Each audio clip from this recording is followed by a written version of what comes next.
Welcome back, everybody, to the Meeple Marathon and our full and honest review of Dwellings of Eldervale.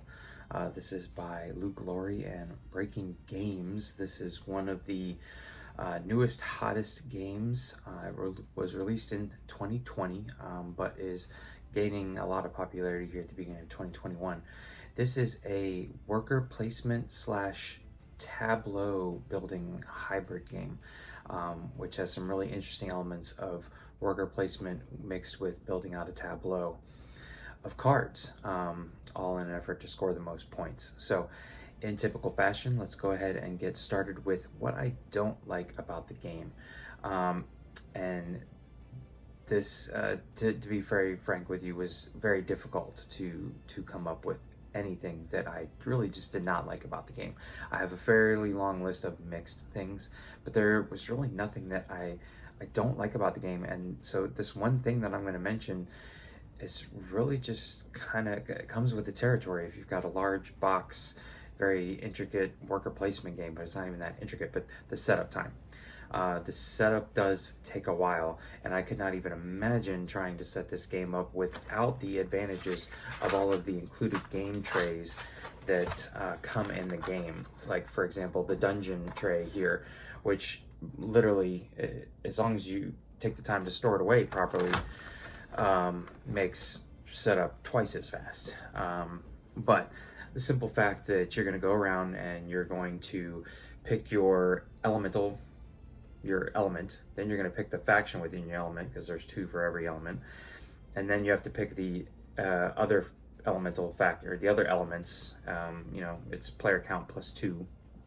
So, and then you have to mix in, then you have to take all the tiles and mix in the tiles and count off the top 5 to 7 or whatever. And there's just a fairly lengthy setup process. Even the amount of times that I've played the game so far, I really don't have it memorized yet. It's not like I can just sit down and not open up the rule book and get the game set up without worrying about making mistakes. For some people, that's a game breaker. For some people, they really just don't want to have to set up that much stuff. Some people complain that Catan has a lot of setup because you got to flip over all the tiles and match them in there and then flip them over and make them fit inside the octagon or whatever it is. So it comes with the territory of this type of game. This is not,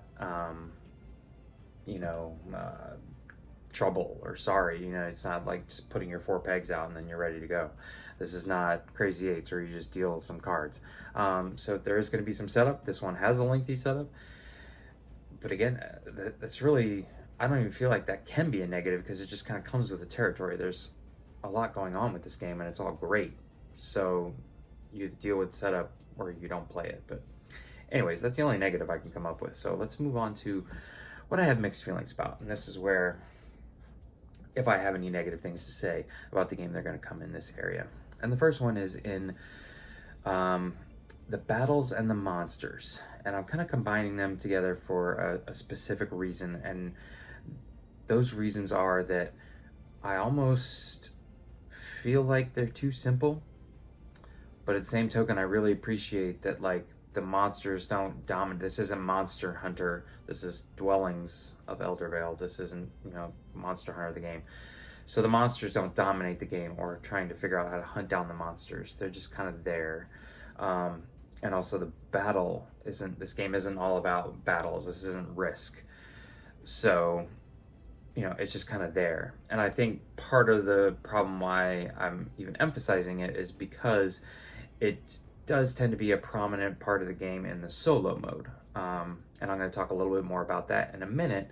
But just getting back to the battles, I really appreciate how simple it is. It's literally just counting up your dice pool, rolling the dice, and who's got the dominant die. But at the same token, it is really hurt sometimes when you go in with your dragon and your warrior and one other worker and you spend a sword and, or you make it so you're rolling 6 dice and the person you're going up against is a single lonely worker with no support around him, and that one worker rolls a 6 and you could roll all 5s, nothing but 5s, and have what it looks like an amazing roll, but you still lose. And you lose all of those people. They all go down into the underworld. So just the fact that one lonely guy could take out, not just that they could win the battle and maybe take out one person, or even just if I lost the top person, even if that one person took out my dragon but everyone else got to stay. It only irks me though when I lose. So there you go.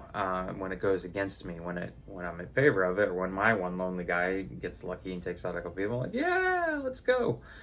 So that's why it's mixed. And for the monsters, I like the fact that the monsters don't dominate the game. This isn't a game about hunting down those monsters or what they can do to you. I almost just wish that they did a little bit more, other than just sat there and waited until somebody got near and then rushed in. Each one has its own specific set of cards and instructions, some of which though I feel like just don't really do much, or like the Dread Crocodile and his erratic stuff, and what was the other one, the winged serpent, just the tame ability. When a player would trigger battle with the winged serpent, they may choose not to. I definitely use that in my favor sometimes, but I just wish there might be a little bit more to the monsters. But at the same token, I also appreciate that they don't dominate the game. So that's certainly why it's a mix for me. The next thing, which I highlighted on a second ago, is the AI strategy. Now, being in the current climate that we're in, I've only been able to play this game solo. So all of my experience has been against the solo AI.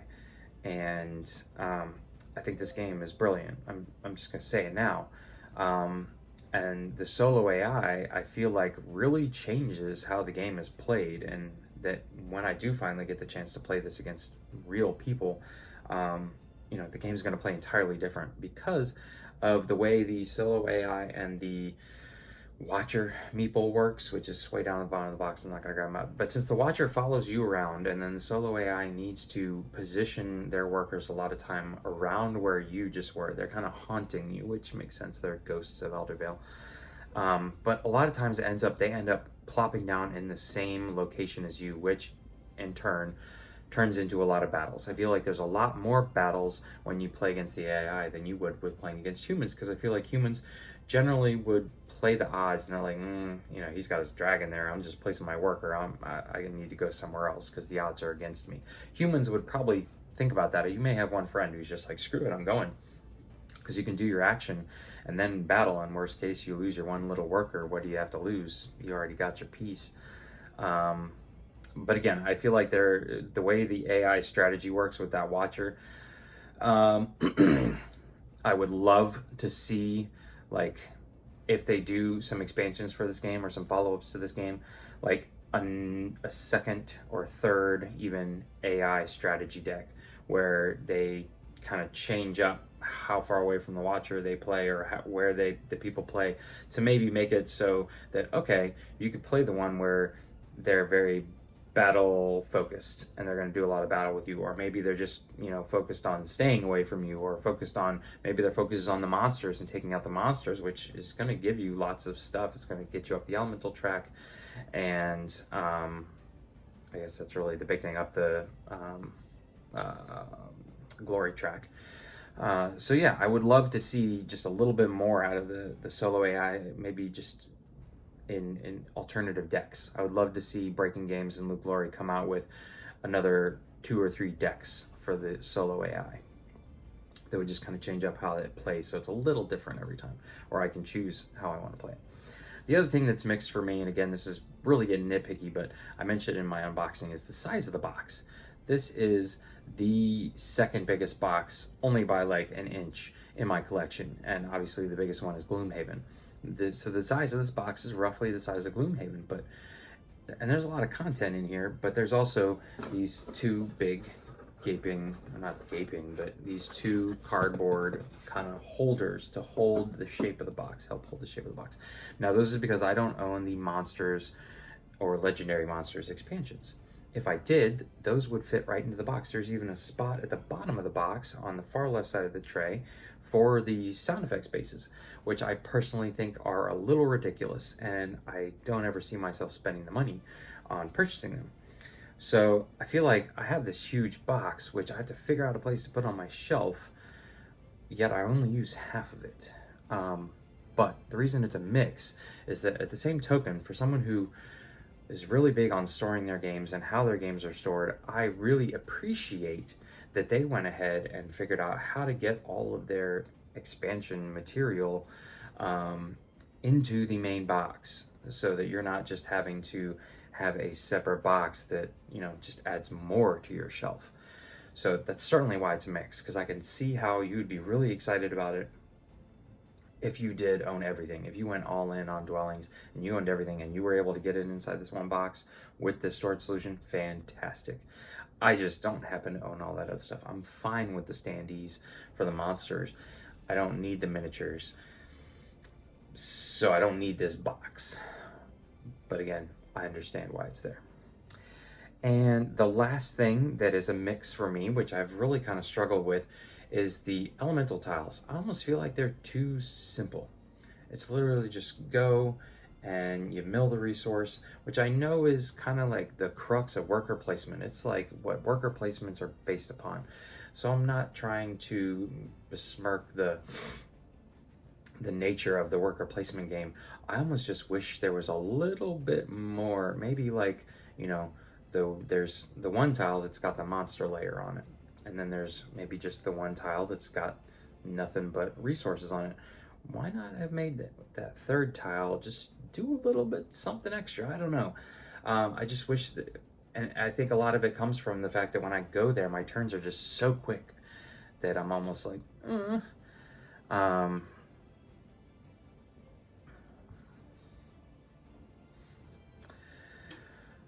So I almost just wish there was something more, but at the same token, I really love how simple this game is at its core. You place a worker, you do the thing, or gain the resource, or you regroup. That's really it, and there's a handful of free actions.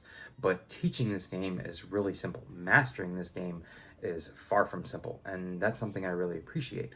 So am I being too nitpicky and wanting a little bit more out of the elemental tiles? So that's why it's a mix for me. Let's get on to what I love about this game. First things first, the component quality is amazing. These game trays are amazing. These player trays are amazing. The storage solution in this box is amazing. Now, that's not to say there are, you know, a handful of things that I am not a fan of. For example, getting the boards, the player boards, off of these things, you can see, does create a little bit of lift on the edges of your cardboard. You know, I'm always constantly like trying to come back and smooth them in, but you can just see as you fit them in there, they get real tight, and who knows how long these will last like this. But I love the fact that they use these to store as covers. So I don't know what else I could do better. Also, like, I wish the dice were a little bigger. You know, these just feel really small to me, and maybe they just wanted to make sure they could fit everything and not make the player boards any bigger.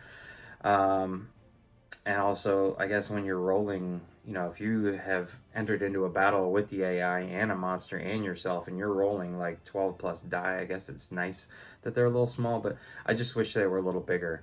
But I love the meeples. I love the custom, or not the custom, but like the screen printing. It's very simple but very effective screen printing on the meeples. Yeah. Oh, the only thing that I am really not, I wish they had put a little bit more money into, I guess you could say, is the ghost board for Everdell. It's pretty thin cardstock, and it just warps really easily. I wish this was a little thicker, but this is really honestly the only thing that I'm not super excited about with the game. And then there's just a handful of things that I wish were slightly different, but that's it. So component quality is off the charts for this game. If you appreciate component quality, you want to have a really nice looking game, quality made game, this is your game.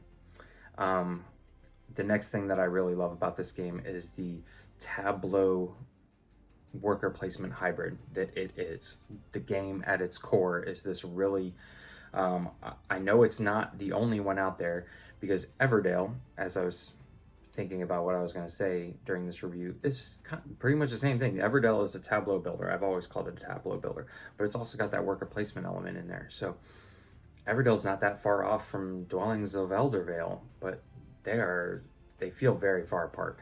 I don't know what it is about this game, but just, I also love that it's like you want to build up this massive tableau and get these huge regrouping things going, but at the same token, you also don't want to get left behind, because if you don't dwell, then you're going to get stuck with the crappy elemental tiles around the edges that nobody wants.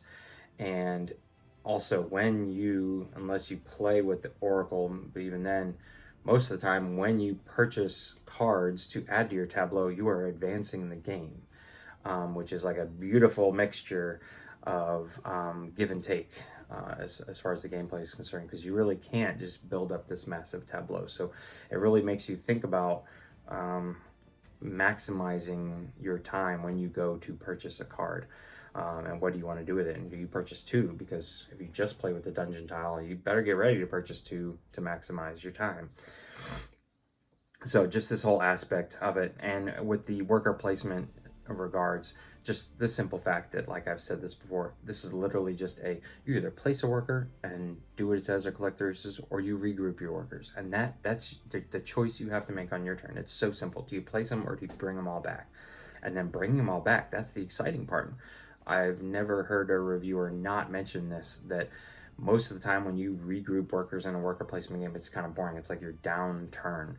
Like Small World, for example, when you go into decline in Small World, it's the most boring turn or round you're going to have in the game, unless, some people do it more than once. But those turns are no fun compared to the rest. Whereas in this game, your regrouping phase is probably your most exciting phase. Like I mentioned a minute ago, when you just place a worker out on an elemental tile, you take the resource and that's it.